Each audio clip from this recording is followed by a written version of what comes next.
Vous écoutez RTL. Bonjour François Auchard. Bonjour à vous. Merci d'être avec nous ce matin sur RTL. Vous êtes le responsable de la cellule investigation du BEA. Vous êtes en Russie depuis mardi et c'est vous qui enquêtez sur l'accident qui a coûté la vie à Christophe de Margerie. Que disent les premiers résultats, François Auchard? Alors, d'abord, c'est pas moi qui enquête sur l'accident. L'enquête est menée par le BEA russe, le MAC. Le BEA ne fait qu'apporter son concours parce que l'avion était français, parce que l'exploitant était français. Et donc, nous, on va apporter notre expertise. Imaginez bien que c'est plus facile pour les Russes d'obtenir les renseignements, je sais pas, sur l'avion, l'équipage, etc., à travers un organisme français que tout seul. Tout ça étant prévu par des règles internationales de l'OSI. Enfin, tout ça, c'est très carré. Je vous repose la question. Que disent les premiers résultats? Qu'est-ce que vous commencez à constater? Et puis, avez-vous travaillé ou entendu les boîtes noires avec vos homologues russes? Oui, alors les premiers résultats ont été exposés hier par l'enquêteur russe, donc je suis très à l'aise pour vous les donner. Ce sont que des faits. C'est-à-dire qu'on sait à peu près ce qui s'est passé, on ne sait toujours pas pourquoi, et ça va demander beaucoup plus de temps. Donc ce qui s'est passé, c'est un avion qui s'aligne, qui est donc en partance de Moscou, et qui vers le Bourget, qui s'aligne tout à fait, qui a un contact tout à fait normal avec les différentes fréquences de l'aéroport. Il est autorisé à s'aligner sur la piste de départ. L'équipage effectue cette check tout à fait normalement, met en route l'avion, enfin début de son décollage. La seule anomalie qu'on a constatée, c'est à un moment, l'un des pilotes dit « c'est quoi cette voiture qui traverse la piste ?» On ne sait pas d'ailleurs à quoi correspond cet indice. Et ensuite, tout redevient, il se replonge. Mais manifestement, c'est pas un danger pour eux puisque la voiture a disparu et la chaux qui a traversé la piste a disparu. Et donc, ils se replongent dans leur décollage.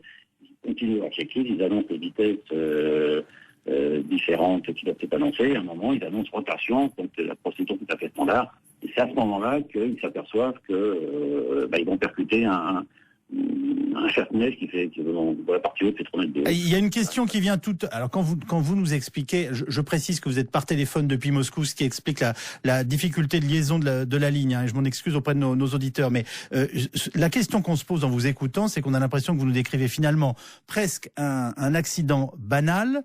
Mais comment se fait-il que la tour de contrôle n'ait pas alerté l'avion? Parce qu'elle est censée tout voir. Alors, d'abord, un accident n'est jamais banal. Il faut se rendre compte aussi des conditions. C'est la nuit.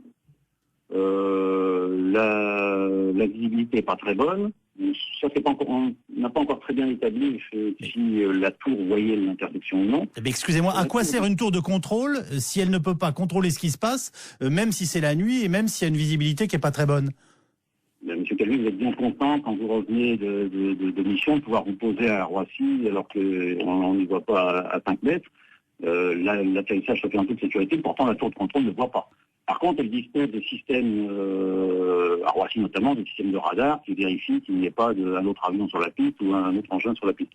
À Bukovo, il y avait un système de ce type-là. Bon, je n'ai pas encore d'informations sur le bon fonctionnement de ce système. Est-ce qu'elle fonctionnait bien? Est-ce que s'il fonctionnait bien, est-ce qu'il a été bien exploité par la tour? Est-ce que voilà, ça j'en sais rien. Mais il existe un système évidemment qui permet aux contrôleurs de voir si des objets se déplacent sur la tour. Ce que je ne sais pas actuellement, c'est si le système fonctionnait et si la tour l'a utilisé correctement.